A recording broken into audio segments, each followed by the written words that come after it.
하나님의 사랑 안에 머물고 싶은 목요일입니다. 오늘 이 하루 여러분의 삶이 하나님의 말씀으로 인해서 기쁨과 또 사랑이 풍성히 흘러넘치시게 되기를 주님의 이름으로 축복합니다. 오늘 하나님의 말씀 앞에서 오늘 먼저 우리의 삶 가운데 두 가지 질문을 해보고자 합니다. 첫 번째는 요즘 나는 하나님의 말씀 앞에 어떻게 반응하고 있는가? 하나님의 말씀을 의무감으로 받아들이고 있는지, 아니면 그 하나님의 말씀을 사랑으로 대하고 있는지 먼저 내 삶 가운데 질문해 보고자 합니다. 또 두 번째는 요즘 나의 사랑의 대상은 누구인지 질문해 봅니다. 나의 눈길이 머물고 나의 기도가 흘러가는 그 대상은 누구인지, 오늘 이 두 질문을 가슴에 품고 또 하나님께서 오늘 나에게 어떤 말씀을 주실지 기대함으로 하나님 말씀 앞으로 함께 나가도록 하겠습니다.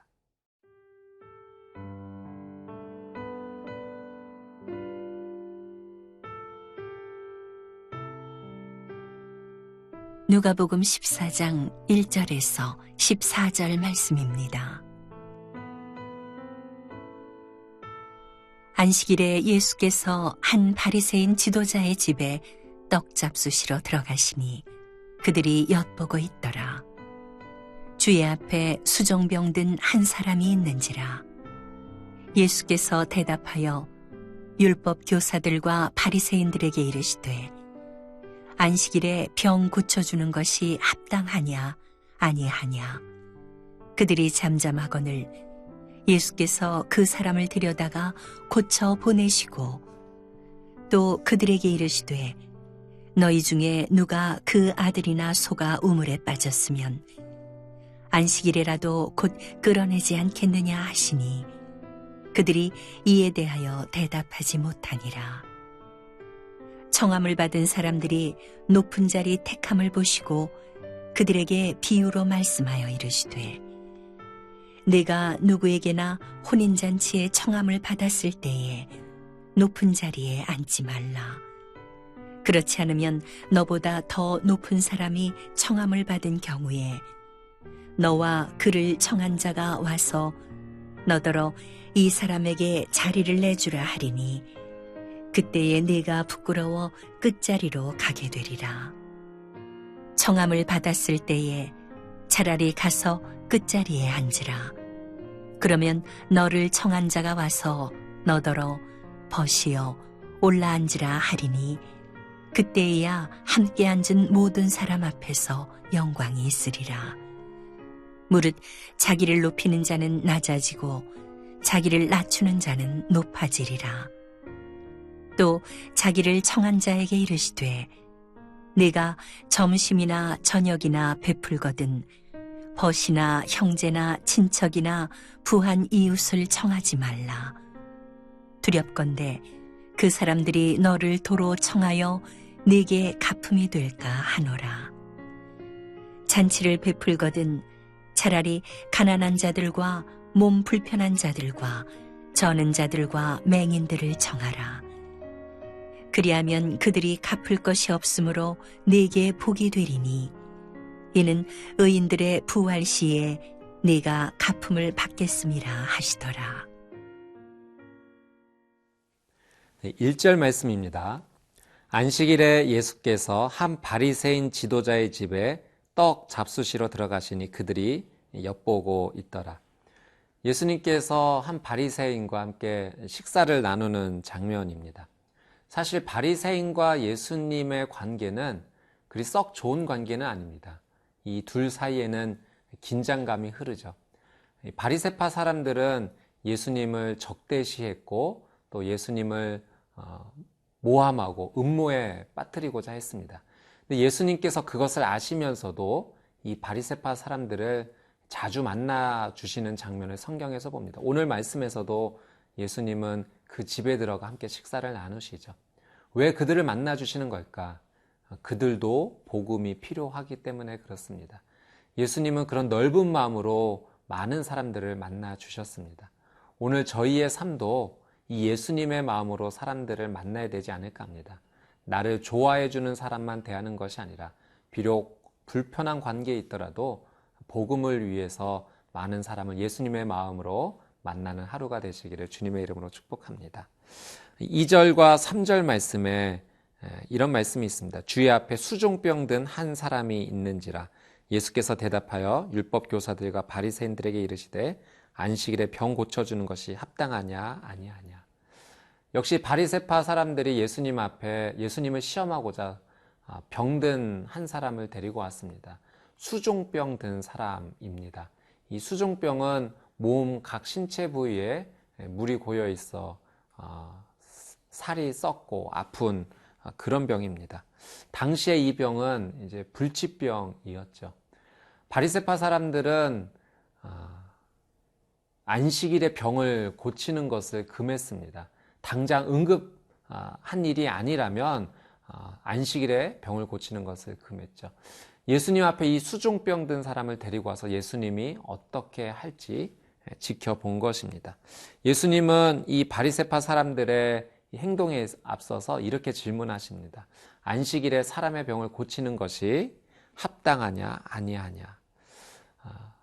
안식일에 병을 고치는 문제, 이 당시에 굉장히 첨예한 대립을 일으키는 주제였습니다.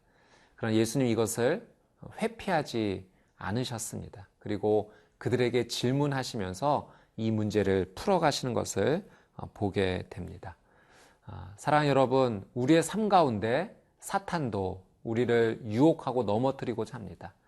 그 가운데 있어서 그 사단의 모든 모략에 앞서서 우리가 믿음으로 나가야 될 것입니다. 나 혼자 나가는 것이 아니라 예수님과 함께 나가는 거죠. 이미 승리하신 그분의 이름과 함께 나갈 때 우리의 삶 가운데 승리의 삶이 주어질 것입니다. 4절, 5절 말씀 한번 보도록 하겠습니다. 그들이 잠잠하거늘 예수께서 그 사람을 데려다가 고쳐보내시고 또 그들에게 이르시되 너희 중에 누가 그 아들이나 소가 우물에 빠졌으면 안식일이라도 곧 끌어내지 않겠느냐 하시니. 예수님께서 이 수종병 든 사람을 고쳐주십니다. 그런데 4절에 이런 표현이 있어요. 그 사람을 데려다가. 이 데려다가라고 하는 이 단어의 의미는 강한 힘으로 꽉 붙잡아서 이끌었다라는 의미입니다. 마치 그 모습이 5절에 나와 있는 안식일에 아들이 물에 빠졌거나 소가 물에 빠졌을 때 있는 힘을 다해서 꽉 붙잡아서 이끌어내는 모습과 같습니다. 사랑하는 여러분, 예수님께서는 안식일이었지만 대립을 일으키고 분란을 일으킬 수 있는 주제였지만 병든 자를 마치 물속에서 이끌어내 주듯이 이 병든 자를 치료해 주시고 회복하여 주셨습니다. 마치 예수님께서 우리를 그렇게 사랑해 주신 것이죠. 오늘 이 하루 예수님의 사랑을 깊이 묵상하며 나가기를 원합니다. 그분이 우리를 해방시켜 주셨습니다. 그분이 우리를 자유케 하여 주셨습니다. 예수님은 이 사건을 통해서 율법을 지키는 것은 그 행위만을 지키는 것이 아니라 그 하나님의 마음을 이해하고 순종하며 지키는 것임을 우리에게 가르쳐 주셨습니다. 하나님의 그 귀한 마음을 이해하고 사랑의 마음으로 말씀에 순종하며 예수님을 바라보는 복된 하루가 되시기를 주님의 이름으로 축복합니다.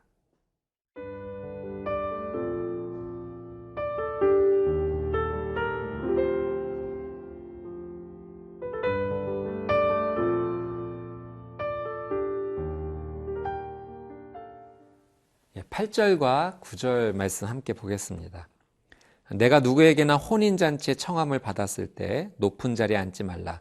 그렇지 않으면 너보다 더 높은 사람이 청함을 받은 경우에 너와 그를 청한 자가 와서 너더러 이 사람에게 자리를 내주라 하리니 그때 내가 부끄러워 끝자리로 가게 되리라.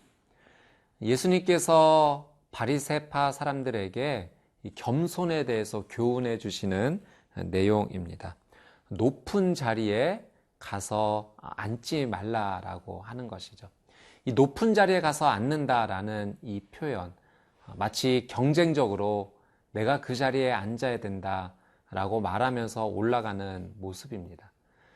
이 모습은 사실 우리의 모습 가운데도 있습니다. 우리의 삶이 더 높은 자리를 위해서, 세상의 영광을 위해서, 다른 사람들을 짓밟고 내가 그 위에 올라가겠다라는 마음으로 우리의 삶이 펼쳐지는 것이 참 많이 있습니다. 그러나 예수님 말씀하시죠. 높은 자리는 스스로 올라가는 것이 아니라 다른 사람이 올려줄 때 올라가는 것이다 라고 말씀해 주십니다. 오늘 이 예수님의 말씀 앞에 나의 모습은 어떠한지, 세상의 영광과 명예를 쫓으려는 나는 무엇에 집중되어 있는지 한번 살펴보게 되기를 원합니다. 10절, 11절 말씀에 또 이렇게 말씀하세요. 청함을 받았을 때 차라리 가서 끝자리에 앉으라. 그러면 너를 청한 자가 와서 너더러 버시어 올라 앉으라 하리니 그때야 함께 앉은 모든 사람 앞에서 영광이 있으리라. 무릇 자기를 높이는 자는 낮아지고 자기를 낮추는 자는 높아지리라. 예수님께서 가르쳐 주시는 지혜는 높은 자리에 먼저 가서 앉지 말고 말석에 가서 앉으라는 것입니다.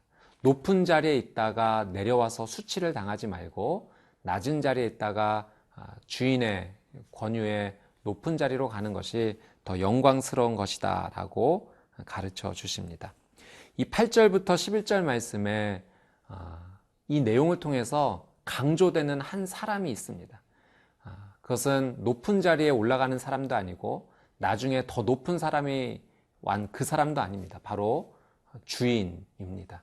주인이 청한 사람들이 어디에 앉아야 될지 결정해 준다는 거죠.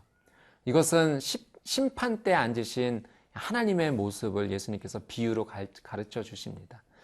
하나님께서 우리의 자리를 정해 주시는 거예요. 그 심판의 자리에 우리가 구원을 받을지 구원을 받지 못할지 그 권한이 하나님께 있는 것입니다. 그러니 여러분, 우리는 어떻게 살아야겠습니까? 우리는 늘 항상 내가 죄인임을 인정하면서 겸손하게 살아가는 모습이 필요합니다. 나는 구원받을 자격이 충분히 있어.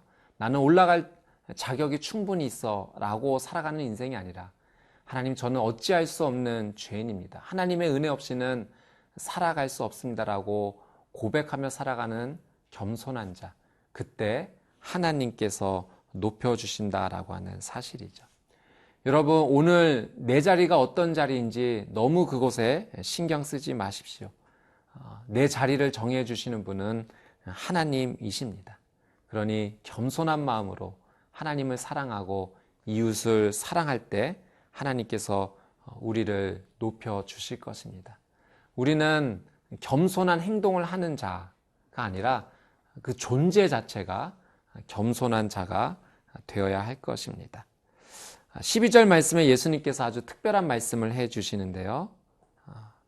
한번 읽겠습니다. 또 자기를 청한 자에게 이르시되 내가 점심이나 저녁이나 베풀거든 벗이나 형제나 친척이나 부한 이웃을 청하지 말라. 두렵건대 그 사람들이 너를 도로 청하여 내게 갚음이 될까 하노라. 예수님께서 다른 사람들을 섬기고 자비를 베풀 때 다시 나에게 갚을 수 있는 사람을 돕지 말라라고 하십니다. 이런 표현을 사용하세요. 두렵건대. 그럼 누구를 섬겨야 되는가? 13절의 말씀해 보니까 가난한 자들, 몸 불편한 자들, 저는 자들과 맹인들을 청하라. 여러분, 우리의 삶 가운데 우리가 사랑해야 될 대상, 내가 은혜를 베풀었을 때 다시 나에게 그것을 갚아줄 사람을 잘해주는 것이 아니라 나에게 그 은혜를 갚지 못할 사람들을 도와주라 말씀하시죠. 여러분, 이것이 겸손의 실체입니다. 연약한 자들을 사랑하며 살아가는 삶, 그리고 나의 부족함은 하나님께서 채워주신다 약속해 주십니다. 이런 귀한 겸손의 삶이 저와 여러분의 삶 가운데 충만하게 되시기를 주님의 이름으로 축복합니다. 기도하겠습니다. 하나님, 오늘 이 하루가 하나님의 말씀을 사랑하고 형식적으로 지키는 삶이 아니라 하나님 마음속 깊은 곳에서 사랑으로 울려나오는 순종의 하루가 되게 하여 주옵소서. 그리고 내 입술로만 겸손한 것이 아니라 삶 자체가 예수님의 삶을 닮아서 가장 낮은 자리에서 섬기는 귀한 겸손의 삶이 되게 하여 주옵소서. 예수님의 이름으로 기도드리옵나이다. 아멘.